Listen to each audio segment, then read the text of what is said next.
বড়োৰ মোৰ ওপৰত যিটো এলিগেশ্যন আনিছে সেইটো এক প্ৰকাৰে নাকচত কৰিছোঁ। আমি কোনো ধৰণৰ এনেকুৱা কাম কৰাই নাই। আমি বড়ো যিটো নেকি বড়ো সমাজৰ আমি কাম কৰোঁ, ডিমৰীয়া আঞ্চলিক আফু হিচাপে আমি এনেকুৱা ধৰণৰ কোনো NOC কোনো পইচা দাবী এনেকুৱা ধৰণৰ আমি কৰাই নাই। এই কেছটো কি কৰিছে, 15 মাইলত এজন মাইকী আজি 6 মাহমান আগতে তাতে আমি গৈছিলোঁ, আমাৰ নিখিল বড়ো ছাত্ৰ সন্থাই 15 মাইলত, যে এই মহিলাগৰাকী আমাক লগ পাই ক'লে সপোন বড়োহাঁতে এই মাটিটোত দাবী ধুমকি দিকে মোৰ পৰা দখল কৰিব বিচাৰি থাকে। এই আমি ইমান গুৰুত্ব নিদিলোঁ। তেতিয়া এই আজি 4-5 দিনমান আগত যিটো নেকি বজাৰটো এভেকশ্যন হ'ল, এভেকশ্যন হোৱাৰ দিনা আমি ইয়াৰ পৰা 7-8টামান সংগঠন গৈছিলোঁ তাতে। সংগঠন গৈকে তাতে আমি আলোচনা কৰি থাকে এই মাইকীজনীয়ে আমাৰ ল'ৰাকেইটাৰ লগত পাতিছে, মোৰ লগতো পতা নাই। সেই মাইকীটোৰ লগত কথা পাতি থাকোঁতে মাইকীটো কৈছে সপোন বৰুৱাই ছাগলাৰে এই মাটিটো দখল কৰিব আহি থাকে। তো তেতিয়াহ'লে আমাক এপ্লিকেশ্যন দিয়ক বুলি আমাৰ চব সংগঠনে ক'লে। সেই এপ্লিকেশ্যন দিয়াৰ বিনিময়ত নেক্সট দিনাখন আকৌ কিলে ৰাতিপুৱা বোলে মাটিটো দখল কৰিছে। সেইকাৰণে নেক্সট দিনাখন দুপৰীয়া ভাগত আমি গোটেইকেইটাই কৰোঁ, কমচে কম 50জনমান আমি মানুহ গ'লোঁ। গৈকে গ'লোঁ আৰু মিডিয়াকো মাতিলোঁ। তেওঁ এজন লিখিত দিছে মোৰ মাটিতে এনেকৈ দখল কৰিছে। সেয়া মাইকীটোৱে প্লেচমেণ্ট দিছে, মই কোনো ধৰণৰ তাত জড়িত নহয়। কিন্তু মোৰ ওপৰত থ্ৰেটেনিং দি থাকে তেখেতে, মাৰি পেলাম, আপুকেইটাই শেষ কৰিম, আৰু মই বোলে কৰবা বোলে ঢিঙৰ আৰু মহিৰাবাৰী ঘৰ বোলে হয়, মোৰ ঢিঙৰ ঘৰ আছে হয়, কিন্তু অৰিজিনেল ঘৰ মোৰ ইয়াতো আছে না। মোৰ নিজৰ মাটিত মই মাটি কিনিকে ইয়াত ঘৰ বনাই থকা নাই। মই নিজৰ পিতৃ সম্পত্তি আবুৰ সম্পত্তিত আছোঁ মই। তো এনেকুৱা ধৰণৰ যদি থ্ৰেটেনিং দি থাকে, মানুহৰ মাজত মোক যদি অপপ্ৰচাৰ চলাই থাকে, তেখেতক আমি এজাহাৰ দিম। এতিয়া আমি কোনো ধৰণৰ দিলীপ উপাধ্যায় বা কোনো বালি মহলৰ পৰা আমি কোনো ধৰণৰ পইচা আমি দাবী কৰা নাই। আমি যিমানখিনি পাৰে আমি চৰকাৰৰ লগত আমি তথ্য সহায় দিওঁ আৰু বিশ্বাস চলি আছে এতিয়া অলৰেডি। সেইখিনিকে বেয়া লাগিছে কথাখিনি। আপোনালোকক আজি বিশেষ এটা কাৰণত আপোনাক সংবাদ আজি পাতিব লগা হৈছে। আপোনালোকক সংবাদ মাধ্যমৰ জৰিয়তে আমি কিছু ব্যক্তিক আমি ক্লেৰিফিকেশ্যন দিব বিচাৰিছোঁ আৰু লগতে শিকাব বিচাৰিছোঁ। প্ৰথম কথা, সপোন বড়ো নামৰ ব্যক্তিজনে আমাক বিভিন্ন ধৰণৰ এলিগেশ্যন দিছে। ডিমৰীয়া নিখিল বড়ো ছাত্ৰ সন্থা ডিমৰীয়া আঞ্চলিক কমিটিৰ ওপৰত ডাঙৰ এলিগেশ্যন হয়। তেওঁ কিছুমান কথা কৈছে যে প্ৰথম কথা এটা এলিগেশ্যন পাইছোঁ আমি, যে ফাৰ্ষ্ট এলিগেশ্যনটো দিছে কি ষ্টাৰ চিমেণ্টৰ হৈ ক্লায়েণ্টৰ কাৰণে 2 মেট্ৰিক টন মানে 2 MTPA এষ্টাব্লিছমেণ্টৰ কাৰণে আমি বোলে NOC প্ৰদান কৰা বুলি হেৰি কৰিছে। আৰু চাওক NOCখন কি দিছে, দুটা member secretary pollution control board Assam, support letter for establishment of a new stand alone cement grinding unit 2.0। এখন চাওক আপোনালোকে NOC, এইখনত আমি ছাপৰ্টিং লেটাৰ বুলি দিছে আৰু তেওঁলোকে প্ৰকাশ কৰিছে NOC বুলি পেলাই। এখন আপোনাৰ NOC হ'ব পাৰে নেকি? চাওক, ইয়াত কোনো লেটাৰ হেড নাই, ইয়াত কোনো নিখিল বড়ো ছাত্ৰ সন্থাৰ লেটাৰ হেড নহয়, আৰু ইয়াতে কোনো সভাপতিৰ ছিগনেচাৰ নাই, ইয়াতে কোনো ডেট নাই, তাৰিখ নাই। তো এইখন চাওক, এটা ভুৱা এলিগেশ্যন লৈ পেলাই তেওঁলোকে নিখিল বড়ো ছাত্ৰ সন্থাক ডিমৰীয়া আঞ্চলিক কমিটিক বদনাম কৰিব যি চেষ্টা কৰিছে, তেওঁক স্বীকাৰ জনাইছোঁ। আৰু 2 নম্বৰ কথা, এইটো ক্লিয়াৰ কথা, নিখিল বড়ো ছাত্ৰ সন্থা ডিমৰীয়া আঞ্চলিক কমিটি বিভিন্ন সময়ত বিভিন্ন কমপ্লেইন চৰকাৰৰ ওচৰত আৰু দাবী আৰু মেমৰেণ্ডাম সদায় প্ৰদান কৰি আহিছে। তেনেকুৱা এটা ক্ষেত্ৰত আমি 9-10-2023 চনত এখন আমি চৰকাৰৰ ওচৰত দাবী পত্ৰ আৰু আবেদন জনাইছিলোঁ যে দিলীপ উপাধ্যায় নামৰ ব্যক্তি এজনে টপাতলিত বেআইনীভাৱে মাটি ক্ৰয় কৰাৰ ওপৰত আৰু তেওঁলোকৰ নামজাৰি হোৱাৰ ওপৰত আমি এখন কমপ্লেইন দাখিল কৰিছিলোঁ।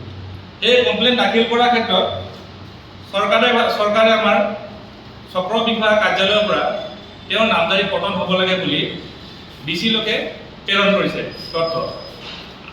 আৰু দিলীপ উপাধ্যায় নামৰ ব্যক্তিজনে কাৰ চক্ৰান্তৰ বলি হয়, তেওঁ কৈছে যে আমাৰ নিখিল বড়ো ছাত্ৰ সন্থা ডিমৰীয়া আঞ্চলিক কমিটিৰ সভাপতি অজিত হাজৰিকাৰ ওপৰত এলিগেশ্যন দিছে। তেওঁ বোলে 5 লাখ টকা ডিমাণ্ড কৰিছে।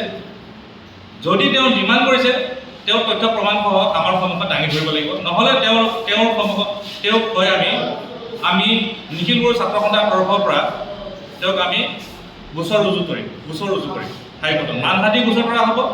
আৰু লগতে চক্ৰান্তকাৰী আৰু দালাল চক্ৰৰ হৈ কাম কৰাৰ কাৰণে তেখেতক আমি গোচৰ কৰিম। আৰু এই ক্ষেত্ৰত ষড়যন্ত্ৰকাৰী হিচাপে ভাগ লৈছে প্ৰথমতে সপোন বড়ো ডাঙৰীয়া। আমি সপোন বড়ো ডাঙৰীয়াক বিভিন্ন সময়ত দেখিছোঁ নিখিল বড়ো ছাত্ৰ সন্থাক তেওঁ বদনাম কৰিবলৈ চেষ্টা কৰি আছে। কাৰণ নিখিল বড়ো ছাত্ৰ সন্থা দেখালত তেওঁ উপসভাপতি হিচাপে আছিল। বিভিন্ন সময়ত বেয়া কাম কৰাৰ কাৰণে নিখিল বড়ো ছাত্ৰ সন্থাৰ পৰা তেওঁ অব্যাহতি ল'ব লগাত বাধ্য কৰিছিল। আৰু যাতে সেইকাৰণে সেই ক্ষেত্ৰত আজিলৈকে তেওঁ সেই কথা পাহৰা নাই চাগে। আৰু সেইকাৰণে বিভিন্ন সময়ত তেওঁ কাম কৰিবৰ কাৰণে দালাল চক্ৰ, বিশেষকৈ তেওঁ বহু ক্ষেত্ৰত দালালি কৰি আহিছে। ডিমৰীয়াৰ মাতৃৰ ক্ষেত্ৰত ট্ৰাইবেল বেল্টৰ ভূমিৰ আওতা লৈ পেলাই তেওঁ বহু মাতৃ দালাল কৰিছে। গতিকে সেই দালাল কৰাত যে বাধা প্ৰদান কৰি আহিছে ডিমৰীয়া আঞ্চলিক কমিটিয়ে, সেই বাধা প্ৰদানৰ ক্ষেত্ৰত তেওঁ ভাবিছে যে যদি এনেধৰণৰ এলিগেশ্যন লগাই থকা যায় ডিমৰীয়া আঞ্চলিক কমিটিৰ ওপৰত, অজিত খাটাৰীৰ ওপৰত যে তেওঁ আজি এনেকুৱা ধৰণৰ এলিগেশ্যন আনিছে, তেওঁ ভাবিছে যে অতি শীঘ্ৰে তেওঁক অপসাৰিত কৰিবৰ কাৰণে তেওঁ কেন্দ্ৰীয় কমিটিক জনাইছে। গতিকে তেওঁ যে এটা নিজে দালাল সেইটোতো তেওঁ প্ৰমাণ কৰিছে, গোটেই ৰাইজে জানে তেওঁ কি কৰি ফুৰিছে।